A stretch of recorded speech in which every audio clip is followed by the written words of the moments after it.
नमस्कार, live cities के night bulletin दिन भर बिहार में आपका स्वागत है। खबरों की शुरुआत करेंगे, लेकिन उससे पहले एक नजर डालते हैं आज की सुर्खियों पर। नीतीश कुमार ने सीएम आवास पर बुलाई मंत्रियों की बैठक। राज्यपाल आरिफ मोहम्मद खान ने पाकिस्तान को दी नसीहत। जातिगत जनगणना से विपरीत है बीजेपी का डीएनए, कांग्रेस का आरोप। 9 मई को भाजपा मनाएगी महाराणा प्रताप की जयंती।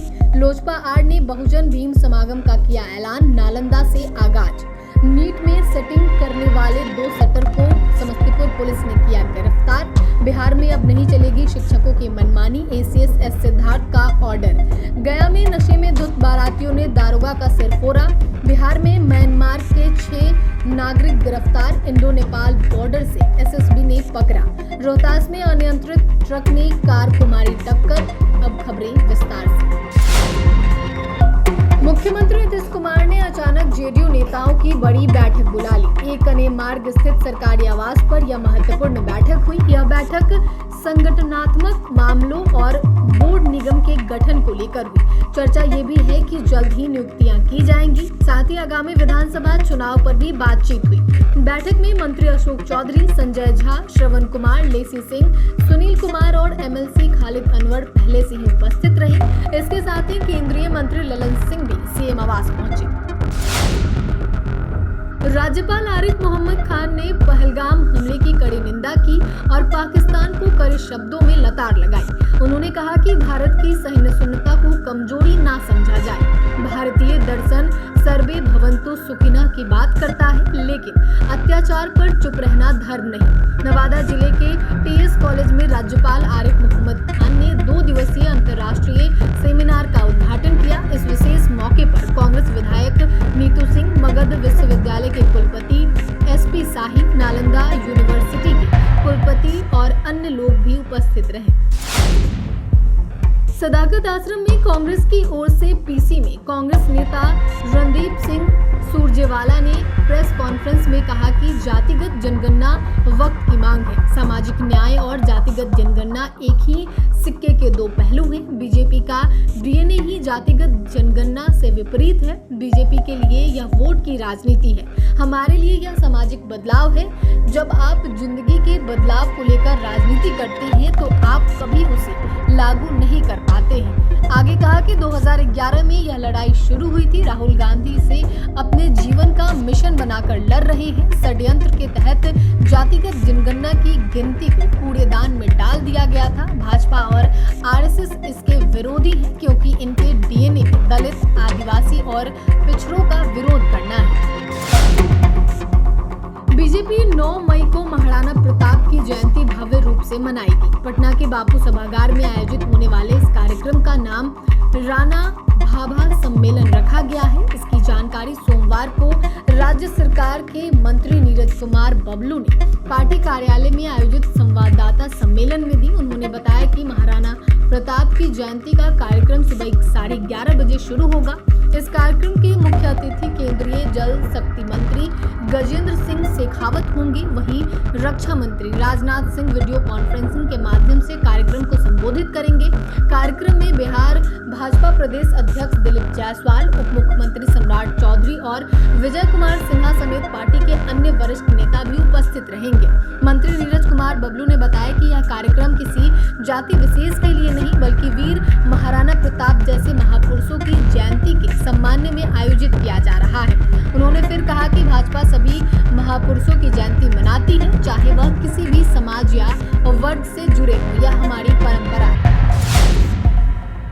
चिराग पासवान की लोजपा आर ने भी बहुजन भीम समागम की शुरुआत का ऐलान किया है। सांसद अरुण भारती ने 18 मई को नालंदा के बिहार शरीफ से बहुजन भीम समागम की शुरुआत करने की घोषणा की है। इसके बाद बिहार के दूसरे जिलों में भी इसका आयोजन किया जाएगा। दलितों में पासवान लोजपा आर का कोर वोटर है। ऐसे में दलितों को साधने की कवायद के तौर पर बहुजन भीम समागम को देखा जा रहा है। वहीं केंद्र सरकार की जातीय जनगणना के फैसले का सांसद अरुण भारती ने स्वागत किया। उन्होंने कहा है कि यह फैसला लोगों को जोड़ने का काम करेगा। आपको बता दें कि कुछ महीने पहले ही बिहार कांग्रेस अध्यक्ष राजेश राम को बनाया गया, जो कुटुंबा से विधायक हैं और दलित समाज से आते हैं। वहीं हाल ही में नेता प्रतिपक्ष तेजस्वी यादव भी पासी समाज के कार्यक्रम तारी व्यवसायी महाजुटान में शामिल हुए थे। नीट एग्जाम में सेटिंग कराने वाले 2 सेटर को समस्तीपुर पुलिस ने गिरफ्तार किया है। दोनों सेटर दरभंगा और बेगूसराय का रहने वाला है। बेगूसराय का रहने वाला सेटर सरकारी कर्मी है। इस पूरे मामले में पुलिस विशेष कार्रवाई कर रही है। समस्तीपुर के एसपी अशोक मिश्रा ने इस बात की जानकारी दी। दोनों सेटरों के पास से नीट परीक्षा से जुड़े कागजात और 50,000 कैश बरामद किया गया है। दोनों की गिरफ्तारी के बाद न्यायिक हिरासत में जेल भेज दिया गया है। बता दें कि समस्तीपुर के विभिन्न परीक्षा केंद्रों पर बीते दिन नीट की परीक्षा निर्धारित हुई। इस दौरान पुलिस को सूचना मिली कि एक गिरोह के कुछ सदस्य विभिन्न परीक्षा केंद्रों के आसपास चक्कर लगा रहे हैं।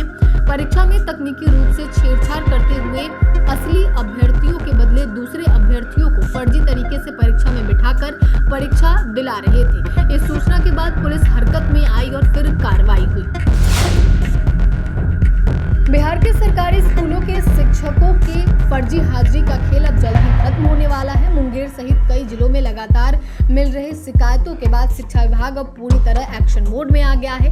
एसीएस एस सिद्धार्थ ने फर्जी उपस्थिति दर्ज करने वाले शिक्षकों के खिलाफ सख्त कदम उठाने के निर्देश दिए। पश्चिम चंपारण जिले में शिक्षकों की ई मोबाइल उपस्थिति की गहन जांच के लिए एक जिला स्तरीय ई मोबाइल उपस्थिति अनुश्रवण कोषांग का गठन किया गया है। इस कोषांग में कई अधिकारी शामिल किए गए हैं। इस टीम को जनवरी से सभी शिक्षकों की उपस्थिति की निगरानी का जिम्मा सौंपा गया है।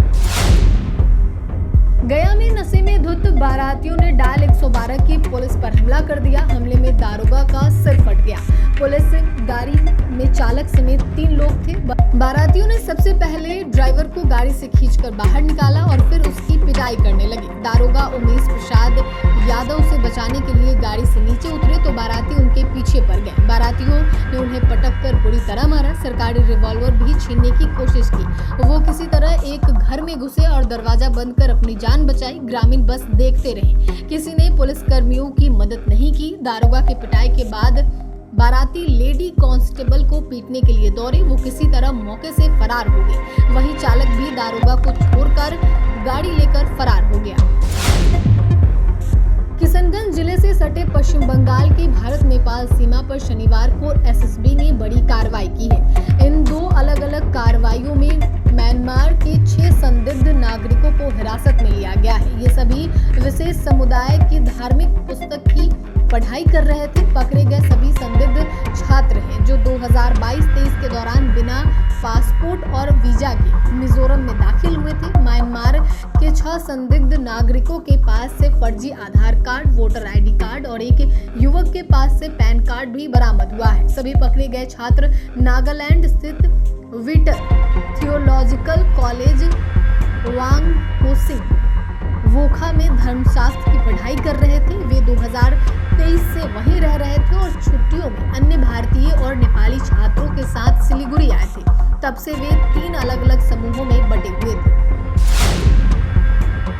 रोहतास जिले के दिनारा थाना क्षेत्र में भीषण सड़क हादसा हुआ। शादी समारोह से लौट रहे 5 लोग बुरी तरह जख्मी हो गए, जबकि एक महिला की मौत हो गई। घायलों को इलाज के लिए अस्पताल में भर्ती कराया गया है। जानकारी के अनुसार राष्ट्रीय राजमार्ग 319 पे शादी समारोह से लौट रही एक कार खड़ी थी। उसी दौरान पीछे से आ रही एक बेकाबू ट्रक ने कार को जोरदार टक्कर मार दी। कार को टक्कर मारने के बाद आरोपी चालक ट्रक लेकर मौके से फरार हो गया।